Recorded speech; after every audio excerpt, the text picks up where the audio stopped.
ಡೆಲ್ಲಿ ಕೇಂದ್ರ ಚುನಾವಣಾ ಆಯೋಗಕ್ಕೆ ಕಂಪ್ಲೇಂಟ್ ಕೊಟ್ಟಿದ್ದಾರೆ ಸರ್ ಬಿಜೆಪಿ ಜೆಡಿಎಸ್ ಅವರು. ಈ SRI ಪ್ರಕ್ರಿಯೆ ಸರಿಯಾಗಿಲ್ಲ, ಕರ್ನಾಟಕದಲ್ಲಿ ಹೊಸದಾಗಿ ಮಾಡಬೇಕು. ಇಲ್ಲ ಸರ್, ನೋಡಿ ನಾವು ಅದೇ ಕೇಳಿರೋದಲ್ಲ. ಇವ್ರಿಗಿಂತ ಮುಂಚೆನೇ ನಾನೇ ಖುದ್ದಾಗಿ ಡೆಲ್ಲಿಗೆ ಹೋಗಿ ಚುನಾವಣೆ ಆಯೋಗಕ್ಕೆ ಸಮಯ ಕೇಳಿದ್ದೆ, ಕೊಟ್ಟಿಲ್ಲ. ಅದಾದಮೇಲೆ ಅಧಿಕೃತವಾಗಿ ನಾವು ನಮ್ಮ ರೀಜನಲ್ ಕಮಿಷನರ್ ಹತ್ರ ಕಳಿಸ್ಕೊಟ್ಟಿದ್ದೀವಿ, ಉತ್ತರ ಬಂದಿಲ್ಲ.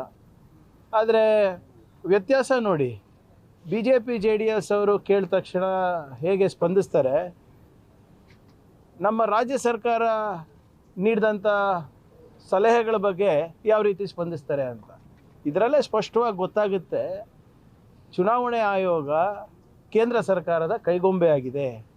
ನೋಡೋಣ ಏನೇನು ಮಾಡ್ತಾರಂತ. ಈಗ ಇದು ಸ್ಟ್ಯಾಂಡರ್ಡ್ ಆಪ್ರೇಟಿಂಗ್ ಪ್ರೊಸೀಜರ್ ರೀ. ನಾನು ಮೊನ್ನೆನೂ ತಮ್ಗೆ ಹೇಳಿದೆ, ವೆಸ್ಟ್ ಬೆಂಗಾಲ್ನಲ್ಲೂ ಕೂಡ SIR ಪ್ರಕ್ರಿಯೆ ಪ್ರಾರಂಭ ಆದಾಗ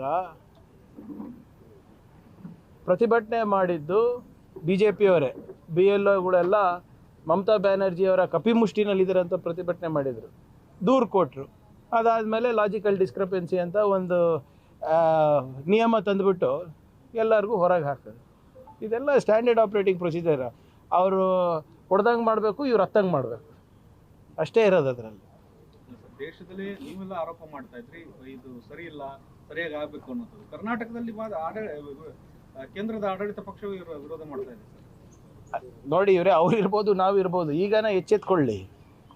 ನಾವು ಇವ್ರೇನು ಹೇಳ್ತಾ ಇರೋದು, ಇವ್ರದ್ದು ನಮ್ಮ BJP JDS ಅವರ ಆರೋಪ ಏನಿದೆ, ಕಾಂಗ್ರೆಸ್ ಅವರು ದುರುಪಯೋಗ ಮಾಡ್ಕೋತಾ ಇದ್ದಾರೆ ಹೇಗೆ ಅಂತ ಎಲ್ಲೂ ಹೇಳ್ತಾ ಇಲ್ಲ. ನಾವು ಭಾಳ ಸ್ಪಷ್ಟವಾಗಿ 12 ಸಮಸ್ಯೆಗಳ ಬಗ್ಗೆ ಅವರ ಗಮನ ಸೆಳೆದಿದ್ದೇವೆ, ವೈಜ್ಞಾನಿಕವಾಗಿ ಕೇಳಿದ್ದೇವೆ, ಸಂವಿಧಾನಿಕವಾಗಿ ಕೇಳಿದ್ದೇವೆ. ಪ್ರತಿಯೊಬ್ಬ ನಾಗರಿಕನ ಹಕ್ಕನ್ನು ಕೂಡ ನಾವು ಉಳಿಸ್ಕೋಬೇಕು ಅಂದ್ಬಿಟ್ಟು ಒಂದು ಪ್ರಾಮಾಣಿಕ ಪ್ರಯತ್ನ ಮಾಡಬೇಕು ಅಂದ್ಬಿಟ್ಟು ನಾವು ಹೇಳಿದ್ದೇವೆ. ಅದ್ರ ಬಗ್ಗೆ ಯಾವುದೇ ರೀತಿಯಾದಂಥ ನಮಗೆ ಉತ್ತರ ಬಂದಿಲ್ಲ. ನೋಡೋಣ ಏನು ಮಾಡ್ತಾರೆ ಅಂತ. ಇವ್ರು ಹೇಳಿದ್ಕೆ ಏನು ಮಾಡ್ತಾರೆ ನೋಡೋಣ.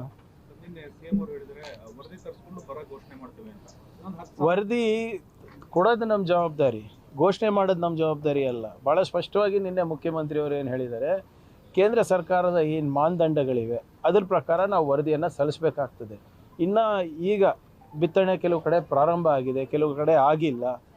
ಮತ್ತು ಹವಾಮಾನದ ಏರ್ಪೇರು ಇರ್ಬೋದು, ನೀವು ಏನು ತೇವಾಂಶ ಇರ್ಬೋದು, ಭೂಮಿಯ ತೇವಾಂಶ ಇರ್ಬೋದು, ಮತ್ತು ಎಷ್ಟು ಬಿತ್ತನೆ ಆಗಿದೆ, ಮೇವಿಂದ ಇರ್ಬೋದು, ಇವೆಲ್ಲನೂ ಕೂಡ ಗಮನಕ್ಕೆ ಗಮನಕ್ಕೆ ತಗೊಂಡು ನಮ್ಮ ವರದಿ ಮಾಡ್ಕೊಂಡು ಅದಕ್ಕೆ ಗ್ರೌಂಡ್ ಟ್ರೂತಿಂಗ್ ಆಗುತ್ತೆ. ಅದಕ್ಕೆ ಅದ ಮೇಲೆ ಕೇಂದ್ರ ಸರ್ಕಾರಕ್ಕೆ ಕಳಿಸ್ಬೇಕಾಗ್ತದೆ, ಅವ್ರ ತಂಡ ಕಳಿಸ್ತಾರೆ.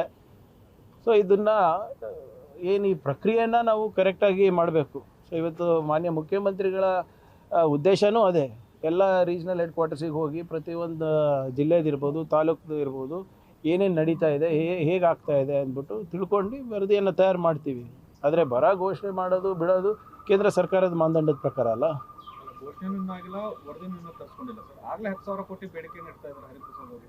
ಈಗ based on our assessment internally, ultimately ground truthing ಆಗಬೇಕಲ್ಲ.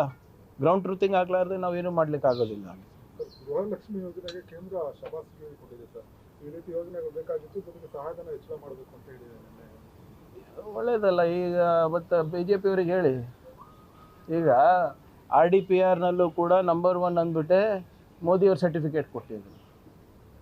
ಇವರೇ ಏನು ಕೆಲಸ ಆಗಿಲ್ಲ ಅಂತ ಹೇಳ್ತಾ ಇದ್ರು. ಜಲ್ ಜೀವನ್ನಲ್ಲಿ ನಾವು ಟಾಪ್ 3ನಲ್ಲಿ ಇದ್ದೀವಿ. ನಿಮ್ಮ ಡೆವಲ್ಯೂಷನ್ ಆಫ್ ಫಂಡ್ಸ್ನಲ್ಲಿ ನಂಬರ್ 1 ಇದ್ದೀವಿ. ತೆರಿಗೆ ಕಲೆಕ್ಷನ್ನಲ್ಲಿ RDPRನಲ್ಲಿ ನಂಬರ್ 1 ಇದ್ದೀವಿ. ಗೃಹಲಕ್ಷ್ಮಿ ಯೋಜನೆ ಇರ್ಬೋದು, ನಿಮ್ಮ ಗೃಹಜ್ಯೋತಿ ಯೋಜನೆ ಇರ್ಬೋದು, ಪಂಚ ಗ್ಯಾರಂಟಿಗಳಿಂದ ಒಂದು ಕುಟುಂಬಕ್ಕೆ ಆರ್ಥಿಕ ಸ್ಥಿರತೆ ಸಿಗ್ತಾ ಇದೆ, ಒಂದು ಸ್ವಾಭಿಮಾನದ ಬದುಕು ಸಿಗ್ತಾ ಇದೆ ಅಂದ್ಬಿಟ್ಟು ನಾವು ಹೇಳಿದಾಗ ಇದೇ ವಿರೋಧ ಪಕ್ಷದ ನಾಯಕರು ಬೊಬ್ಬೆ ಹೊಡ್ಕೊಂಡ್ರು ಅಸೆಂಬ್ಲಿನಲ್ಲಿ. ಯಾವುದೋ ಆಕ್ಸ್ಫರ್ಡ್ ಪೇಪರ್ ನಿಮ್ಮವರೇ ಬರೆದಿದ್ದಾರೆ, ಅವ್ರು ಬರೆದಿದ್ದಾರೆ, ಇವ್ರು ಬರೆದಿದ್ದಾರೆ ಅಂದ್ಬಿಟ್ಟು ನಿಮ್ಮ ಬೆನ್ನಿಗೆ ನೀವೇ ಶ್ಲಾಘಿಸ್ತಾ ಇದ್ದೀರಾ, ಹಂಗೆ ಹಿಂಗೆ ಅಂತ ಹೇಳಿದವರು ಇವತ್ತು ಕೇಂದ್ರ ಸರ್ಕಾರ ಹೇಳಿದೆ ಅಲ್ಲ. ಸ್ವಲ್ಪ ದಯವಿಟ್ಟು ಆ ವರದಿ ಅವ್ರಿಗೆ ತೋರಿಸ್ಲಿ, ಬಂದು ಸನ್ಮಾನ ಮಾಡಲಿ, ಟೈಮ್ ಇಸ್ಕೊಡ್ತೀನಿ ಅಂತ.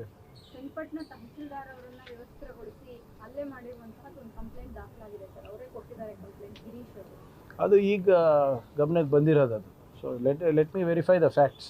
ಇನ್ನು ಅದ್ರ ಬಗ್ಗೆ ಇನ್ನು ಹೆಚ್ಚು ಮಾಹಿತಿಯನ್ನು ತರಿಸ್ಕೊಂಡು ತಮ್ಮ ಮುಂದೆ ಬರ್ತೀವಿ. ಹುಣಸೂರು MLA ಹರೀಶ್ ಗೌಡ್ರ ವೈಫ್ ಅಂದ್ರೆ ಅವ್ರಿಗೆ ಕೇಳಿದಾಗ comment ನಿನ್ನೆ ಕಂಪ್ಲೇಂಟ್ ನಿನ್ನೆ ಕಂಪ್ಲೇಂಟ್ ಕೊಟ್ಟಿದ್ದಾರೆ. action ಇಲ್ಲ ಆಗುತ್ತೆ, ಯಾವುದೇ ಇರ್ಬೋದು, ಸಮಯ ತಗೊಳತ್ತಲ್ಲ. ಈಗ ಅದರಲ್ಲಿ ಭಾಳ ಸ್ಪಷ್ಟವಾಗಿ ಅವ್ರ ಸ್ಟೇಟ್ಮೆಂಟನ್ನು ನೋಡಿದೆ. ಕೆಲವು ಸೆಲೆಬ್ರಿಟೀಸಿಗೆ ಯಾವ ನ್ಯಾಯ ಒದಗಿಸ್ಕೊಟ್ಟಿದ್ರೆ ಅದನ್ನು ಏನು 24 ತಾಸಿನಲ್ಲಿ ಆಗಿಲ್ಲ ಅಲ್ಲ. ಈಗ ಮೊನ್ನೆನೂ ಕೂಡ ಒಬ್ಬರು ಚಿತ್ರನಟಿ ಬಗ್ಗೆ AI ದೃಶ್ಯನ ತಾವು ನೋಡಿದ್ವಿ. It took us time but we will crack it. ಏನೇ ಇದ್ರೂ ಕೂಡ ಎಲ್ಲರಿಗೂ ನ್ಯಾಯ ಒಂದೇ, ಸ್ವಲ್ಪ ಸಮಯ ಆಗುತ್ತೆ. We will take action. ಬೆಳಗಾವಿಯಲ್ಲಿ RSS ಪರ ಪ್ರಚಾರ ಸಭೆ ನಡೀತಾ ಇದೆ. ನಡೀಲಿ, ಅದೇನು ಖಾಸಗಿ ಕಾರ್ಯಕ್ರಮ ಅಲ್ಲ. ಅನುಮತಿಯನ್ನು ಪಡ್ಕೊಂಡಿದ್ದಾರೆ. ಅಲ್ಲ, ನೀವು ಅನುಮತಿ ಕೊಟ್ಟು ಪ್ರೈವೇಟ್ ಫಂಕ್ಷನ್ನಿಗೆ ನಮ್ಮ ಅನುಮತಿ ಬೇಕಾಗಿಲ್ಲ. ಬೀದಿಗಿಳಿದ್ರೆ ಅನುಮತಿ ಬೇಕಾಗ್ತದೆ. ಸರ್ ಅದಕ್ಕೆ ಕೇಳಬೇಕಲ್ವಾ? ಈಗ ನಾಳೆ ನೀವು ಒಂದು ದೊಡ್ಡ ಮೆರವಣಿಗೆ ಮಾಡಬೇಕು ಅಂದರೆ ಪರ್ಮಿಷನ್ ಬೇಕಲ್ವಾ? ಅವರು ಮಾಡಿದೆ ಬೀದಿಗಿಳಿದ್ರೆ ಪರ್ಮಿಷನ್ ಕೇಳ್ತಾರೆ. ನಾವು ಅದನ್ನು ಏನೋ ಕಾನೂನು ಸುವ್ಯವಸ್ಥೆ ವಾತಾವರಣ ಅದೆಲ್ಲ ಸರಿಗಿದ್ರೆ ಕೊಡ್ತೀವಿ, ಇಲ್ಲ ಅಂದರೆ ನೀವು ಮುಂದೂಡು ಅಂತ ಹೇಳ್ತೀವಿ. Depends on the local circumstances. Sir, one complaint was filed by the BJP delegation. Resolution has been adopted that Prime Minister Modi ಅನ್ನುವಂಥದ್ದು ಪೊಲೀಸರನ್ನ ದುರ್ಬಳಕೆ ಮಾಡ್ಕೊಂಡಿದ್ದಾರೆ ಅಂತ ನಿನ್ನೆ ಸ್ಟೇಟ್ಮೆಂಟ್ ಕೊಟ್ಟಿದ್ದಾರೆ. ಕೊಡಲಿ ಕಂಪ್ಲೇಂಟು. CT ರವಿ ಇರ್ಬೋದು, ಜೋಶಿ ಅವರು ಇರ್ಬೋದು, ಇವರೆಲ್ಲರೂ ಯಾಕೆ ನಿಮ್ಮ ಮುಂದೆ ಬಂದು ಮಾತಾಡ್ತಾರೆ? ಕಂಪ್ಲೇಂಟ್ ಕೊಡಲಿ, ಆ್ಯಕ್ಷನ್ ತೊಗೊತೀನಿ. ಯಾವ ಅಧಿಕಾರಿ ಹೋಗಿ ಬೆದರಿಕೆ ಕೊಟ್ಟಿದ್ದಾರೆ ಅಂತ ನೀವೇ ಕಳಿಸಿದ್ರೆ ಆಯ್ತು ರೀ, ನಾನೇ ಕಳಿಸಿದ್ದೀನಲ್ಲ, ಕೊಡಿ ಕಂಪ್ಲೇಂಟ್ ಕೊಡಿ, ನನ್ನ ಮೇಲೆ ಕೊಡಿ. ಪಾರದರ್ಶಕವಾಗಿ ನನ್ನ ಮೇಲೆ ನಾನು ಇನ್ವೆಸ್ಟಿಗೇಷನ್ ಮಾಡಿಕೊಡ್ತೀನಿ. ಬೇಕಾದರೆ ಅವರಿಗೂ ಸಮಿತಿನಲ್ಲಿ ಹಾಕ್ತೀನಿ ಅಂತೆ. ರಾಮ ಮಂದಿರ Sir, are you expecting? ಇಲ್ಲ, ಅವರಿಗೂ ಹಾಕ್ತೀನಿ ಸಮಿತಿನಲ್ಲಿ ಅನ್ನಲ್ಲ ನಾನು. Sir, ಬೇಕಾದರೆ ಸ್ಪೆಷಲ್ ಸಮಿತಿ ಕೂಡಿಸಿ ಅವರಿಗೆ ಅಧ್ಯಕ್ಷ ಮಾಡ್ತೀನಿ. ನೋಡಿ ಮೇಡಮ್, ಯಾವ ವ್ಯಕ್ತಿ ಒಂದು ವಾಯ್ಸ್ ಸ್ಯಾಂಪಲ್ ಕೊಡ್ಲಿಕ್ಕೆ ಆಗ್ತಾ ಇಲ್ಲ, ಅವ್ರು ನನ್ನ ಮೇಲೆ ಆರೋಪ ಮಾಡ್ತಾರಾ? ಸುಪ್ರೀಂ ಕೋರ್ಟಿಗೆ ಹೋಗ್ಬಿಟ್ಟು ಸ್ಟೇ ತಂದಿದ್ದಾರಲ್ಲ, ವಾಯ್ಸ್ ಸ್ಯಾಂಪಲ್ ಕೊಡೋದಿಲ್ಲ ಅಂದ್ಬಿಟ್ಟು ಇವ್ರಿಗಂತಾರ? ಯಾವ ಪುರುಷಾರ್ಥಕ್ಕೆ ಇವ್ರು ಮಾತಾಡ್ತಾರೆ?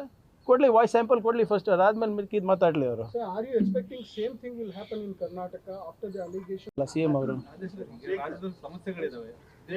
ಇಲ್ಲ, ಅದಕ್ಕೆ ಈಗ ಫುಲ್ ಫ್ಲೆಜ್ ಕ್ಯಾಬಿನೆಟ್ ಇರಬೇಕಂತಾನೆ CM ಅವ್ರದ್ದು ಕೂಡ ಉದ್ದೇಶ ಅಲ್ವಾ? ಯಾಕಂದರೆ ಎಲ್ಲರಿಗೂ ಜವಾಬ್ದಾರಿ ಕೊಟ್ಬಿಟ್ರೆ ಸ್ವಲ್ಪ ಸರ್ಕಾರ ಚೆನ್ನಾಗಿ ನಡೀತದೆ ಅಂತಾನೆ ಸಾಹೇಬ್ರು ಭಾಳ ಸ್ಪಷ್ಟವಾಗಿ ಹೇಳಿದಾರಲ್ಲ. Sir, the Capgemini issue.